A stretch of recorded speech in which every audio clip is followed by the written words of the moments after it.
Vale, no Tiene la será palabra. Romero, será Rodríguez, pero bueno, no Te pasa nada. he cambiado el nombre. Señalaba y era Jesús Rodríguez, Es mi discúlpame. alter ego. Sí, llamaros Jesús es un problema. Actuamos al unísono.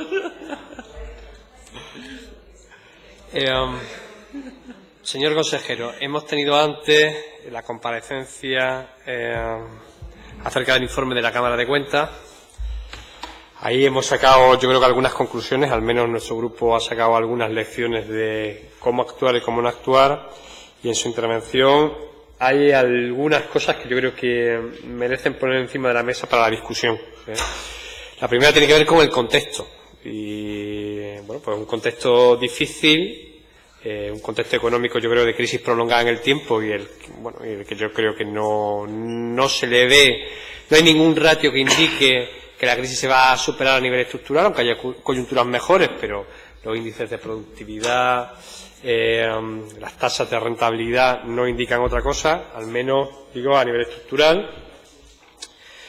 Eso haría que, en definitiva, y con el informe que ha traído antes la Cámara de Cuentas, fuéramos más rigurosos en el análisis de riesgo. Se ha planteado el tema del análisis de riesgo, los requisitos planteados a las empresas y los filtros establecidos. Yo creo que por ahí ha ido la intervención que usted ha planteado, más allá de la diferencia entre los avales, cómo se dan, cómo se otorgan, a qué van destinados, etcétera, etcétera. Bien.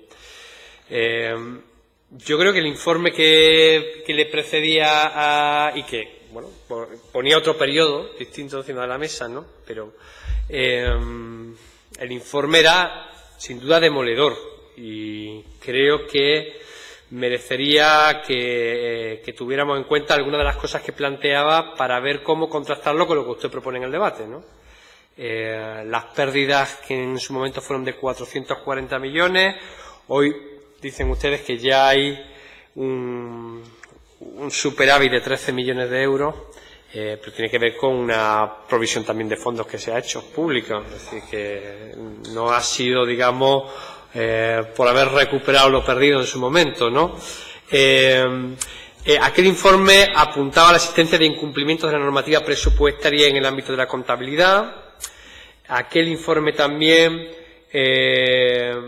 resaltaba que el análisis empresarial de la viabilidad e idoneidad de los proyectos no era riguroso, y evidentemente no lo fue si se hubiera con esa cantidad de déficit.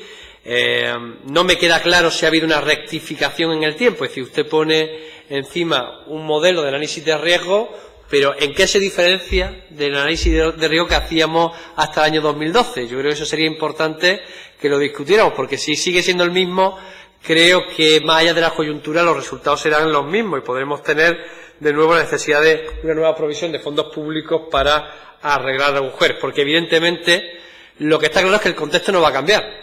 Y, por lo tanto, si el contexto no cambia, la rigurosidad en el análisis de riesgo tiene que ser la mayor posible. Creo que también había en el anterior informe de la Cámara de Cuentas, decía que las operaciones de riesgo no disponen de normativa ni de procedimientos formalizados y aprobados por la dirección en lo que se establezcan las funciones, niveles de responsabilidad. Aquí me gustaría incidir, es decir, ¿qué niveles de responsabilidad establecemos? Y criterios de evaluación para la aceptación o rechazo de estas operaciones. Usted ha planteado que estamos siendo incluso más exigentes que lo que nos viene dado en normativa por la Unión Europea.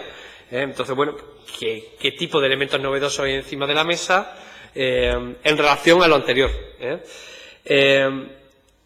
Yo creo que esto también es importante, es decir, en la anterior comparecencia decía que no existía un registro de subvenciones con carácter excepcional, y esto es importantísimo. Usted ha planteado que no nos estamos refiriendo a esto, pero bueno, en la viabilidad de los avales concedidos por la agencia IDEA nos va la vida en que también aclaremos esto, aunque usted ha planteado que va por otra vía, ¿no? Porque decía la Cámara de Cuentas que no ha sido posible concluir sobre el cumplimiento de los principios de transparencia, objetividad, igualdad y no discriminación en la utilización y asignación de los recursos públicos. Fíjese usted. Es decir, al final no tenemos claro a quién le estamos dando el dinero y para qué. Es cierto que también dice que cumple con las limitaciones establecidas en la ley del presupuesto, pero del análisis de las operaciones de aval se observa una concentración del riesgo en algunas empresas. El riesgo no se concentra en una serie de empresas o grupos de empresas. ¿Quiénes serían los destinatarios? ¿Quiénes conformarían esas empresas o grupos de empresas? Porque en la anterior fase estaba clara que había una concentración del riesgo.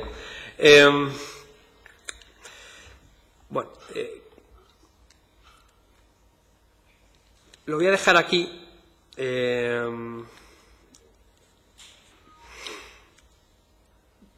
Lo voy a dejar aquí en cuanto al análisis económico y me reservo la segunda intervención.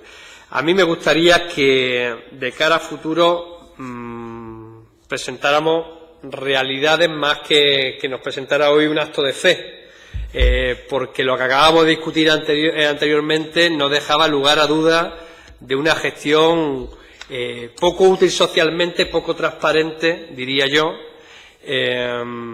y no sé si incluso en algún caso roza, y se ha planteado en la discusión anterior, se ha planteado con crudeza, pero bueno, yo creo que el informe daba lugar a esto, que rozara la ilegalidad, ¿no? Y de hecho hay una causa abierta en los juzgados en este momento, entonces, bueno, yo creo que en las tres cuestiones que usted ha planteado, en el contexto sigue siendo para mí el mismo y, por tanto, los requisitos a empresas y filtros que usted ha planteado, me gustaría saber cuál es la característica novedosa en relación a lo anterior, y el análisis del riesgo también, más allá de que me gustaría también saber si hay una concentración de nuevo del riesgo en empresas o grupos de empresas, y el tema de las subvenciones, aunque usted lo ha desviado y ha planteado que es otra vía, sí estaría bien que si puede lo aclarara. Muchas gracias. Sí, muchas gracias, señoría. No, ahora el siguiente grupo. Sí. Yo le iba a contestar ya.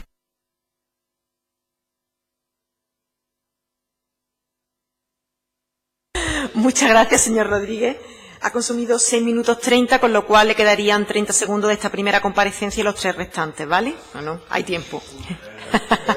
A continuación tiene la palabra el portavoz del Grupo Parlamentario Popular, señor Miranda Aranda. Dispone también de 3 minutos más 3, pero ya como se quiera organizar.